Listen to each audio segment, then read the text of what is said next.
en Géorgie, ou plutôt en Géorgie, puisque hier nous avons quitté la Floride et nous remontons l'ICW. Je vous montre un petit peu notre mouillage ce matin. Plutôt tranquille, on a eu des dauphins d'ailleurs.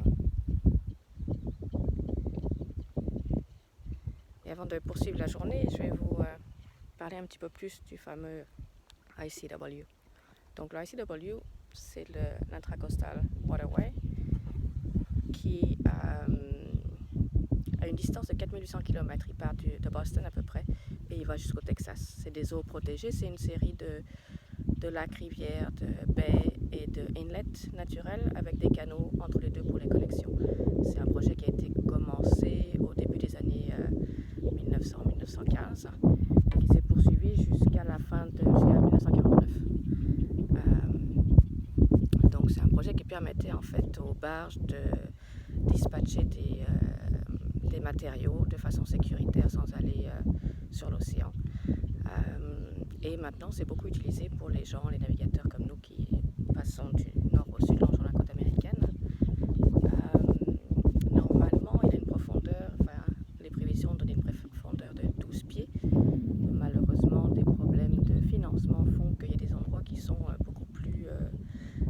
beaucoup moins profonds. Et c'est le cas notamment en Géorgie. Donc hier on a eu quelques petites frayeurs. Je vais essayer de reculer sans me casser la figure. Quelques petites frayeurs parce que évidemment on garde le nez sur le sondeur, qui est l'appareil qui nous permet de mesurer la profondeur de l'eau.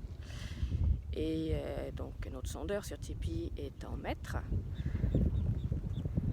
Nous avons aussi les cartes, donc on compare toujours les cartes avec le sondeur pour voir justement si ça correspond, sachant aussi qu'il y a la marée qui va jouer sur la hauteur d'eau. Donc le sondeur, là je suis dans le cockpit, voilà, et le sondeur le voici.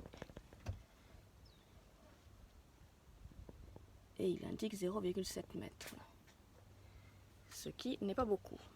Mais Tipeee ayant une coque à fond plat et deux dérives, les dérives sont évidemment remontées actuellement, donc on a 3 pieds ou moins d'1 mètre de tirant d'eau et le sondeur est à peu près à mi-hauteur. Donc ça veut dire que pour l'instant on est juste il ne doit pas y avoir beaucoup d'eau sur la coque.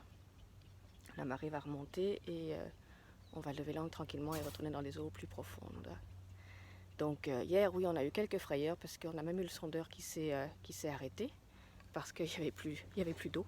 On a frotté un petit peu le fond. En Géorgie, c'est souvent de la vase, donc aucun problème, aucun risque. Mais la plupart des bateaux, d'ailleurs, évitent la Géorgie pour des problèmes justement d'eau trop peu profonde. Dès qu'on a un peu plus de tirant d'eau, c'est-à-dire un peu plus on a une quille, un peu plus de partie immergée du bateau, ça peut poser problème. Donc des petites frayeurs hier, on va souhaiter qu'aujourd'hui on trouve des eaux un peu plus profondes. On a déjà un bon petit vent, donc 80 000